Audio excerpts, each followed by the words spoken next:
Come join me on my second channel, Jaguar Gator 8, where we'll talk all things college football. New video drops every Monday at 6 p.m. Eastern. Click the card in the upper right corner to watch the latest video. And now, on with our feature presentation. There are some things that a network can't exactly prepare for when airing a broadcast of a football game. For example, you don't expect the power in the stadium to go out, causing a delay and extending the length of the game by a substantial amount. You don't expect there to be a weather delay that makes the game take way longer than it's expected to. You can't possibly predict a situation like when the Tennessee Titans played the Miami Dolphins in 2018, where there was not one, but two delays due to lightning, making the game that started at 1 o'clock Eastern end at 8:10, making it 7 hours and 10 minutes. Sometimes, games take way longer than expected to due to unusual situations and circumstances, and there's nothing you can do about it. However, there are some things that any competent network can prepare for. Because if I asked you the probability that a game will take longer than 3 hours to complete, I'd wager that most of you would say that the odds were fairly high. You're not seeing a whole lot of football games take place in less than 3 hours. And yet, everyone seemed to realize that except for ABC, which had a giant broadcasting controversy on their hands due to hilariously poor planning that led to some absolutely disastrous results. In 1981, when ABC aired their broadcast of Monday Night Football, let's just say that chaos ensued when the game didn't go quite as expected. And this is the story behind that. Before I talk about the incident in question, we need some context to understand the game in question, as well as what ABC's original plan was that got ruined by their own incompetence. Back in 1981, ABC held the rights to Monday Night Football, and as part of that TV package, they got a few special edition games that took place on other nights of the week. Primarily, these games took place on Thursdays. If you want to learn more about why these games took place on Thursday nights, as opposed to other nights of the week like Sunday, click the card in the upper right corner.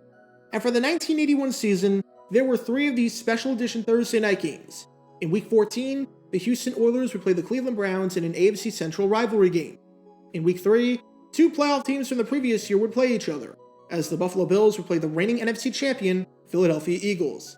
But for the purposes of our story, we're focused on the first of these 3 Thursday night games. It's Week 2, and on September 10th, the Miami Dolphins would be at the Orange Bowl playing host to the Pittsburgh Steelers. It makes complete sense as to why the NFL scheduled this game in front of a national audience, because in terms of the biggest fan bases in the AFC at the time, the Steelers and Dolphins were arguably the 2 biggest, or at least 2 of the 3 biggest if we include the Oakland Raiders. And even though it was early, this was a pretty big game for the Steelers, especially since they were coming off of a heartbreaking loss to the Kansas City Chiefs, where they fumbled 8 times.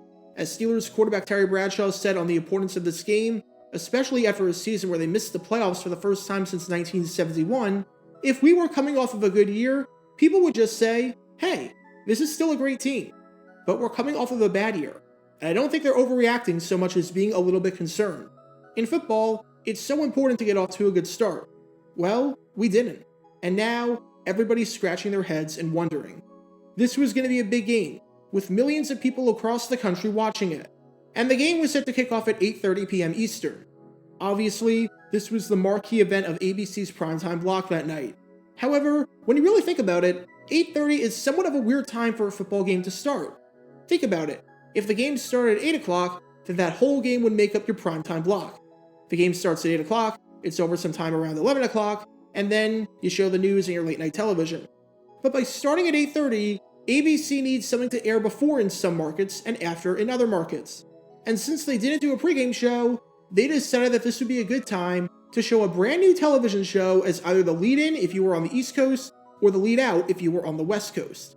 And let's just say that they did not think this one all the way through. While there were many reasons why ABC decided to air some of their games on Thursday nights, one of them was because the programming block was absolutely atrocious. Back in the 1980 to 81 television block, there were certain nights where ABC dominated, like Tuesdays, where they had 4 of the top 20 shows on television from a ratings perspective in Happy Days, Laverne and Shirley, Three's Company, and Too Close for Comfort.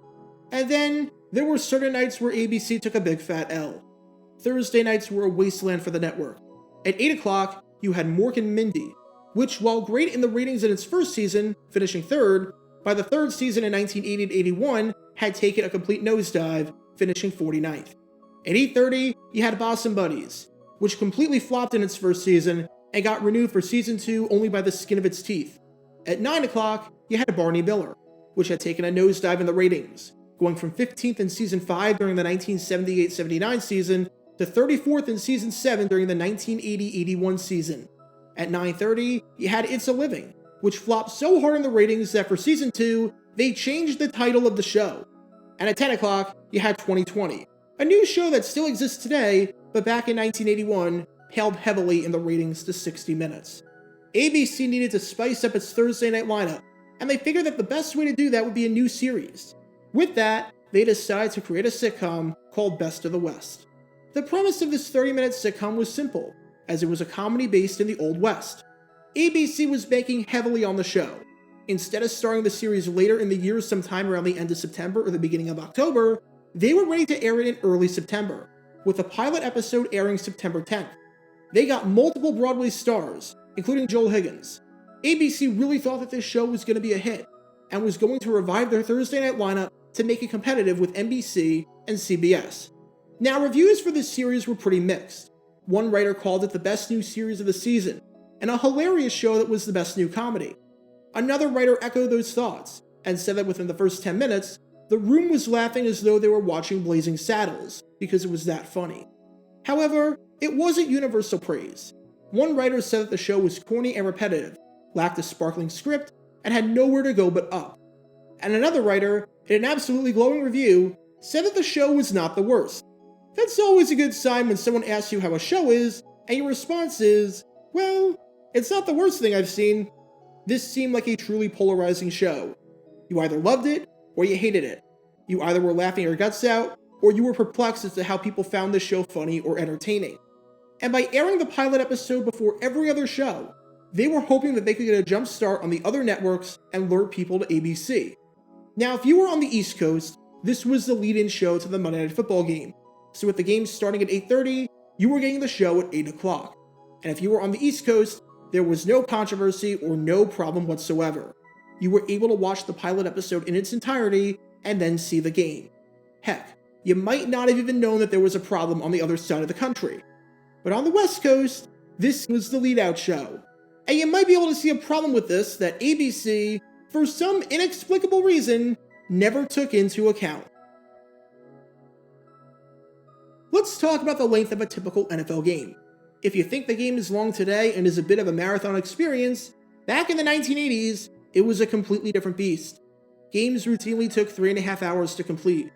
There was a giant controversy the previous season in 1980 where there was a fantastic game between the 11-2 Philadelphia Eagles and the 10-3 Atlanta Falcons, which had implications for the number 1 seed in the conference. And even though most of the country was watching that game, CBS was forced to flip with the score tied at 17-all in the fourth quarter because the game was running too long. And while finding concrete data over the course of an entire season is tough, we do have most of the data from the Seattle Seahawks to illustrate just how long games took back then. In 1980, the Seahawks went 4-12, and over the course of their 16-game season, did not play a single game that went into overtime. So there are no games that went into a fifth period that will skew the data in a weird way.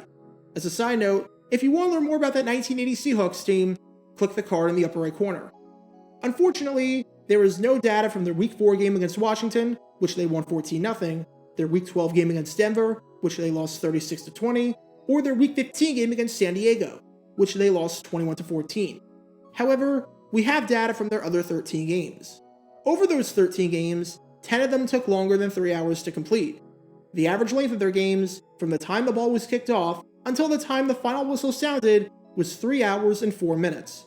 And again, this was on the shorter side, since none of the games went into overtime, and since more than half of their games were decided by multiple possessions, meaning that the fourth quarter likely went by quickly because the team in front, which usually was their opponent, would run the ball and chew up clock.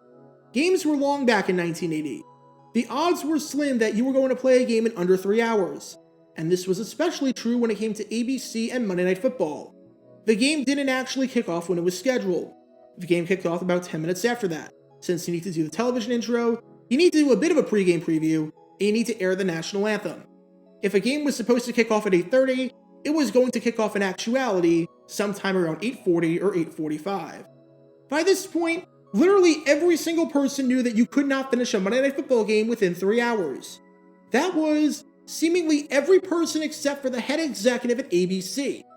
And sure enough, when the Steelers played the Dolphins in that Thursday night special, the game went longer than 3 hours. Who could have possibly seen that coming? Now, ABC couldn't have predicted that the game itself would be disappointingly ugly. The Dolphins won at 30-10, outscoring the Steelers 17-0 in the second half and looking like the dominant side by a lot.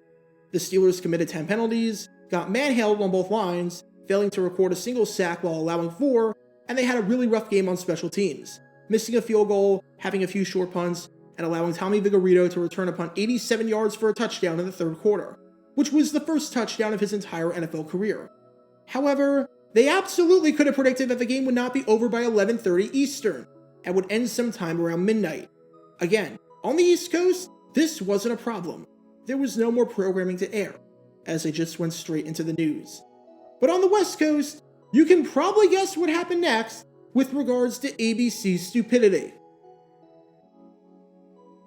When the game ended well over its allotted time, to the shock of absolutely no one, all of the ABC affiliates on the West Coast were in a pickle. They were supposed to air Best of the West as their lead-out program, going into the news. However, that was assuming that the game ended on time, which it did not. At that point, the ABC stations had two options. Option 1 was to air the pilot episode of the show, and then go into the news, with the news starting way later than it was supposed to. That was not ideal. The networks already show the news late on Mondays because of Monday Night Football, so if they did this twice in the span of 4 days, they would risk serious alienation, and would maybe lose a ton of people permanently who went to the competition, which was airing the news on time, and found that they liked their anchors and reporting style better. It's part of the reason why Seattle for many years delayed the start on Monday Night Football so they could show the news on time. You can learn more about that by clicking the card in the upper right corner. Which is why the affiliates decided to go with option 2, and just not show the pilot episode of the show entirely. They were going to go straight from this game to the news, as they did not have enough time to keep their programming lineup intact with a half-hour show. As one writer said on one affiliate's decision to do this, which was seemingly common throughout the West Coast, theoretically, you could delay the rest of the shows to be sure to accommodate scheduled shows. But then, viewers would complain if succeeding shows didn't start on time or were preempted. It's a no-win situation. And what this meant was that you had a scenario where ABC was promoting a pilot episode and was banking on this new series to be a massive hit, and now half the country couldn't watch the episode. Usually, the pilot episode of a first season is the highest rated episode, at least for the fall. It gives you an initial starting point for an audience. After that, you'll get a percentage of people who tune out and think the show isn't for them.